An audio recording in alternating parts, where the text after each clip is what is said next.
कहानी कहीं किसी मोड़ पर। शायद सही कहा है किसी ने कि दो लोगों का साथ होना कुदरत ही तय करती है, वरना मंजिल तक पहुंचते पहुंचते तो हम कई मुसाफिरों से टकराते हैं, मगर हमसफ़र कोई ख़ास ही बनता है। इसी आधार पर तुलसी ने भी अपने जीवन साथी की अपने हमसफ़र की तलाश संजीव पर ख़त्म की थी। 31 की हो चुकी तुलसी अपनी शादी की चिंता के साथ साथ घर, परिवार, रिश्तेदार और नौकरी सबकी चिंता एक साथ अपने कंधों पर लिए दिल्ली के द्वारका से लेकर ओखला तक का सफ़र पिछले 4 सालों से एक ही ढर्रे पर किए जा रही थी। तुलसी एक YouTube न्यूज़ चैनल में बतौर एंकर काम कर रही थी। कई रिश्ते देखे जा चुके थे तुलसी के लिए पिछले 5 सालों में, मगर एक भी ऐसा नहीं जिसके साथ घर बसाने का सपना पूरा किया जा सके। किसी भी नौकरी को छोटी बड़ी नहीं मानती थी तुलसी, मगर जिंदगी इतनी संगदिली से गुजरी थी कि अब आगे का सफ़र वो आराम से तय करना चाहती थी। 3 बड़ी बहनों और एक छोटे भाई में तुलसी चौथे नंबर पर आती थी। कब बहनों के घर बसाने से लेकर घर की ज़रूरतों की जिम्मेदारी उसके कंधे पर आ गई थी, उसे एहसास भी नहीं हुआ। घर के कोतूहल से दूर होते उसके पिता का पहाड़ों में अपने पुश्तैनी घर में शांति से अकेले रहने का फैसला कुछ जचा नहीं था घर वालों को। शायद इसीलिए उम्र के इस पड़ाव पर अपने जीवन साथी के साथ छोड़ देने ने तुलसी की माँ को बीमार बना दिया था। ये सब देखते देखते तुलसी अब आगे की ज़िंदगी एडजस्ट करके नहीं बिताना चाहती थी। वो हर बार आते बेमेल रिश्तों पर यही कहती, माँ मैंने एक बार कह दिया तो कह दिया, ऐसे शादी नहीं करूँगी मैं। जब इतना इंतज़ार किया है तो थोड़ा बहुत और सही, लड़का मेरी पसंद का होगा तो ही शादी करूँगी, नहीं तो सारी ज़िंदगी ऐसे ही गुजार दूँगी। तुलसी मेरी बच्ची, अब उम्र बढ़ रही है तेरी, कहाँ से लाऊं तेरे लिए राजकुमार। 31 की हो गई है, तेरी सारी बहनें विदा हो गई, तेरे साथ की सब लड़कियों की शादी हो गई। कुछ और उम्र बढ़ी तो ये रिश्ते आने भी बंद हो जाएंगे। दिन भर में ना जाने किस किस रिश्तेदार से बात करती हूँ, तब जाकर कोई रिश्ता बताता है, और तू है कि बिना सोचे समझे ही मना कर देती है। तुलसी ने एक बार गुस्से में माँ से ये तक कह दिया था, हाँ माँ, अगर मेरे लिए आते रिश्तों को आपने वक्त पर यह कहकर नहीं टाला होता कि पहले बड़ी की शादी करेंगे फिर इसकी, तो शायद आज मेरा घर भी बस गया होता। और ऐसे ही कुछ घंटों की बहस के बाद तुलसी अक्सर अपने ऑफिस के लिए रोने के बाद सूजी आंखें लेकर ही निकलती। खैर, दुनिया को मजबूत और इंडिपेंडेंट दिखने वाली तुलसी के अंदर से कई टुकड़े हो चुके थे। सबसे पहले अपने बाबा के घर की जिम्मेदारियों से मुंह मोड़ लेने पर, फिर माँ के बीमारियों से गिर जाने पर, फिर एक्स बॉयफ्रेंड के धोखा देने पर, बड़ी बहन का ससुराल वालों द्वारा परेशान किए जाने पर, छोटी बहन के बीमार बेटी के साथ घर छोड़ाने पर, और सबसे ज़्यादा कम सैलरी में इन सब जिम्मेदारियों के तले थोड़ा थोड़ा दबते जाने पर तुलसी इन सबसे जूझती हुई अपनी ज़िंदगी की गाड़ी को बढ़ा ही रही थी कि एक दिन तुलसी ऑफिस में अपने काम में बिजी थी कि उसका फ़ोन बजा। माँ का फ़ोन था। हाँ माँ, कहो क्या बात है? तेरे फ़ोन पर एक लड़के की फ़ोटो भेजी है, देखकर बता तो ज़रा। तुलसी ने एक लंबी सांस भरते हुए कहा, क्या माँ, फिर वही बेकार की बात? अरे देख तो ले एक बार, माँ ने चहकते हुए कहा। अच्छा ठीक है, अभी बिजी हूँ, थोड़ी देर में देख लूँगी, फिर बताती हूँ आपको, ठीक है, चलो बाय। लंच ब्रेक के बाद तुलसी को याद आया कि माँ ने उससे क्या कहा था। अपने हेडफोन्स उतारते हुए तुरंत फ़ोन में पिक्चर को डाउनलोड करके जैसे ही तुलसी ने देखा, आंखें बड़ी करके उसने अपने होठ भींचे थे। अच्छा लगा था उसे संजीव। हाँ संजीव, पिक्चर के साथ नाम भी लिख भेजा था माँ ने। तुलसी ने माँ को फ़ोन लगाकर कह दिया था, हाँ माँ, अभी देखी मैंने लड़के की फ़ोटो, आपको ठीक लग रहा है तो आप बात कर लो। माँ ने उसे छेड़ते हुए कहा, मुझे तो हर लड़का सही लगता है, साफ साफ बोल। हाँ ठीक है माँ, चलो बाय। शाम को घर लौट आने पर तुलसी को माँ ने बताते हुए कहा, लड़का बिजनेसमैन है, कहता है कि सबसे मिलने का वक्त नहीं है, बस लड़की से मिलेगा। आखिर को शादी हम दोनों को करनी है। तुलसी ने भी उसी बात पर सहमति जताते हुए कह दिया था। ठीक तो कह रहा है, हर बार आप सब पूरे परिवार को ले आते हैं और आखिर में लड़का लड़की तैयार नहीं होते। खैर, कब मिलना है पूछ लेना आप, और हाँ, एक दिन पहले ही बता देना मुझे। शीशे के आगे बैठकर अपनी आंखों से काजल साफ करते हुए तुलसी ने अपनी माँ से कहा, अरे तेरा नंबर लिया है उसने, खुद बात करके पूछ लेना। माँ की इस बात पर चौंकते हुए उसने शीशे में खुद को देखा और पलट कर बोली, माँ नंबर क्यों दिया मेरा आपने उसे? हाँ, वैसे तो बड़ी मॉडर्न बनी घूमती है, पर असल में एकदम भीगी बिल्ली है तू। ये तो हुआ नहीं कि एक लड़का ढूंढ लेती अपने लिए, आई बड़ी माँ को ज्ञान देने। ऐसा कहकर माँ किचन में चली गई। तभी तुलसी के फ़ोन पर एक मैसेज आया, हाय संजीव दिस साइड, आपकी फैमिली से नंबर मिला, कॉल कर सकता हूँ? इन 3 लाइंस को पढ़ते पढ़ते ही तुलसी के दिल की धड़कनें तेज हो रही थी। फिर फ़ोन पर बात करना तो हालांकि उसने हिम्मत करके मैसेज भेजा, ओके। तुलसी ने तो काफ़ी उम्मीदें की थी कि अगर वो बात करना चाहता है तो खूब सारी बातें होंगी, मगर ऐसा कुछ नहीं हुआ। संजीव ने फ़ोन करके कहा, हाय तुलसी, कैसी हो आप? आपका नाम बहुत अच्छा लगा मुझे। तुलसी, थैंक यू संजीव, मैं अच्छी हूँ, आप कैसे हैं? पूछा ही था तुलसी ने कि तभी संजीव ने फ़ोन काटते हुए कहा, सॉरी तुलसी, बाद में बात करता हूँ, कुछ काम आ गया, it's urgent, hope you don't mind. गुस्सा तो बहुत आया था तुलसी को, मगर समझदार लड़की होने का बोझ अभी भी था उसके कंधों पर, तो उसने बिना कुछ कहे फ़ोन रख दिया। अगली सुबह जब तुलसी सोकर उठी तो उसके फ़ोन में संजीव के 5 मैसेज नज़र आ रहे थे। I am sorry Tulsi, I was quite busy last night, can we meet today at 4 wherever you say, waiting for positive response. उसके बाद एक स्माइली भी भेजी थी उसने, क्योंकि तुलसी अब जल्दी शादी करके सेटल होना चाहती थी और संजीव को उसकी बस एक बात के लिए जज भी नहीं करना चाहती थी। तो उसने उस 5 लाइन के मैसेज का जवाब सिर्फ 1 लाइन में लिख भेजा, okay will meet at Nehru enclave coffee shop. Tulsi ने अपनी बड़ी बहन उषा की अलमारी से आज उसका सफ़ेद अनारकली सूट निकाला, जिसे वो कब से पहनना चाहती थी। उषा तुलसी से 3 साल बड़ी थी। उसके ससुराल वाले उसे तंग करते थे और उसकी बेटी को ब्रेन ट्यूमर होने के बाद तो उसे घर से ही निकाल दिया गया, क्योंकि उसका खर्च वो लोग नहीं उठाना चाहते थे। बहरहाल तुलसी आज बेहद खूबसूरत नजर आ रही थी। तो माँ ने उसके कान के पीछे काला टीका लगाते हुए कहा, तू किसी की नज़र ना लगे मेरी बच्ची को। सफ़ेद अनारकली सूट पर शिफॉन का दुपट्टा, बाएं हाथ में 6 मेटल की चूड़ियाँ और दाएं हाथ में डिजिटल वॉच, माथे पर एक छोटी काली बिंदी, खुले चमकदार बाल, आंखों में काजल उसकी खूबसूरती में 4 चांद लगा रहे थे।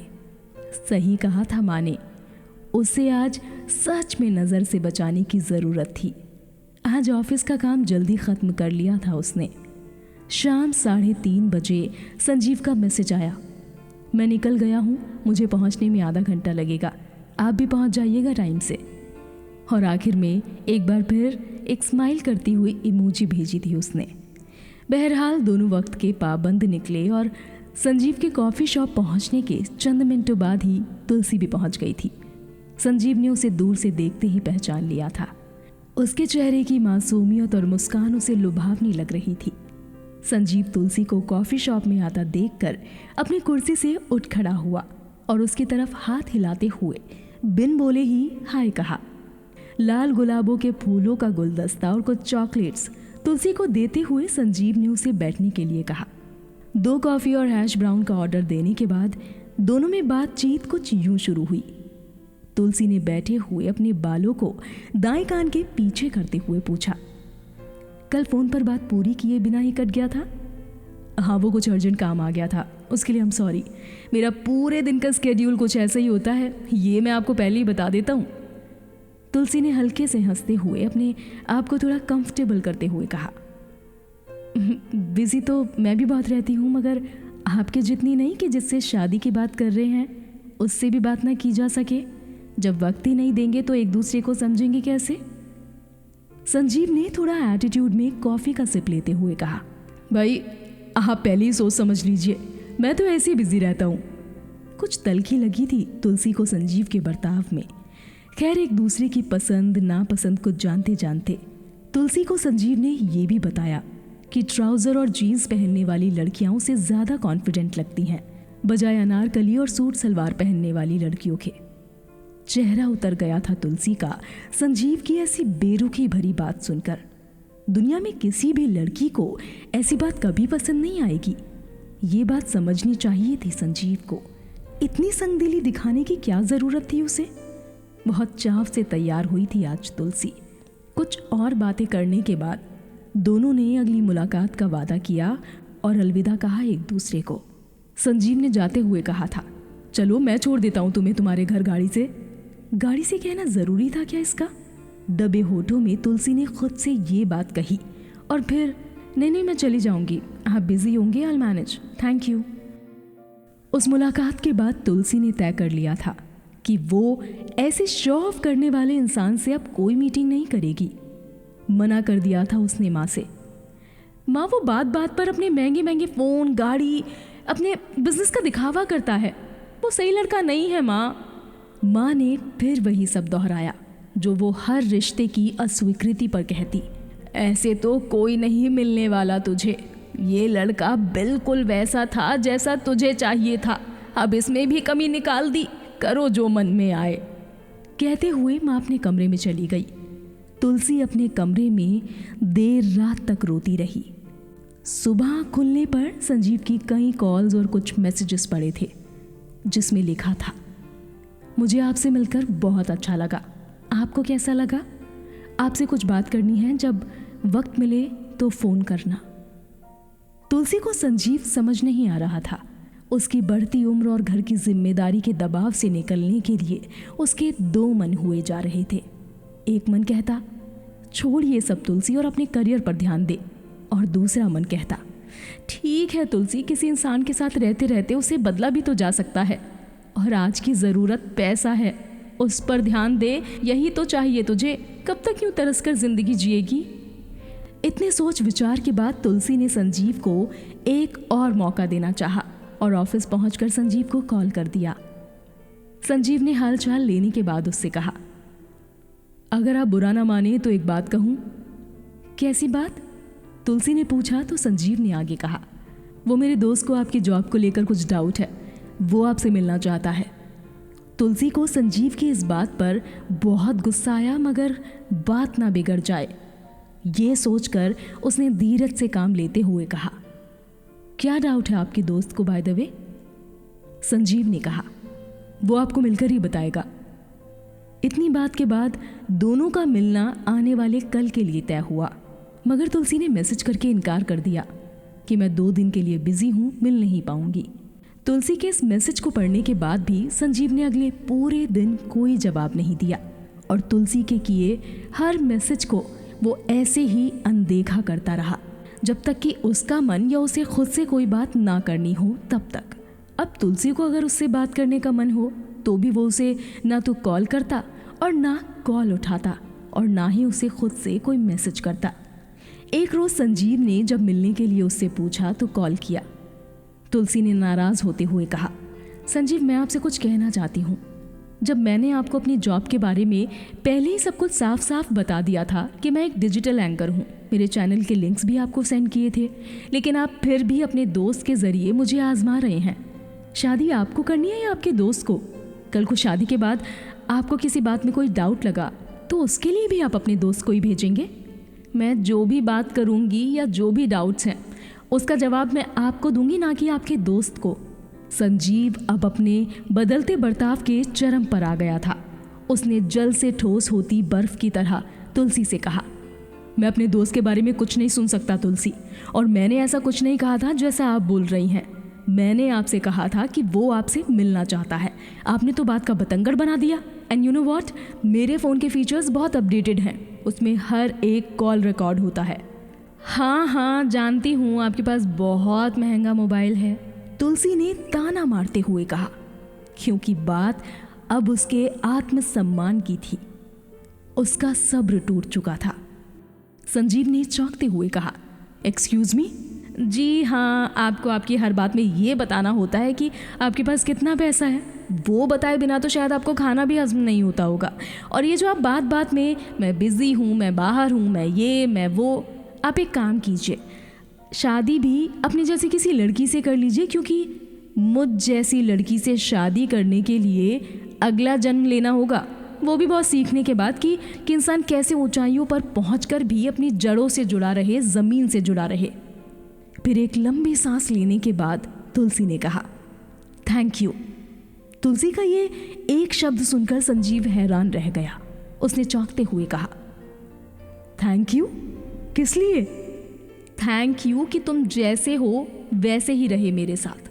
अगर तुमने ज़रा भी अपनी सच्चाई छिपाई होती तो शायद मैं तुम्हें इम्प्रेस करने के लिए वो सब बनती जाती जो मैं हूँ नहीं। मैं ऐसी हूँ और तुम्हारे जैसे किसी भी घमंडी और दिखावटी इंसान के साथ एक रिश्ते में बंधकर मैं खुद को भी खो देती।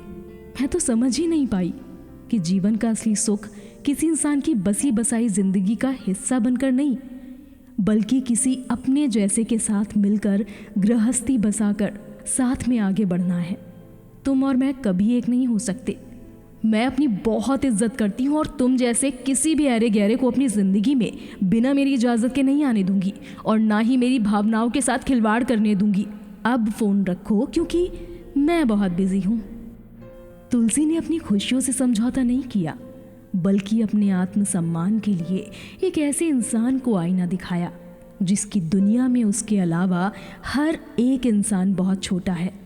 वही वो तुलसी के साथ भी कर रहा था, मगर तुलसी ने उसे स्वीकार करने से मना कर दिया, जो संजीव के ज़मीर पर तमाचे की तरह था।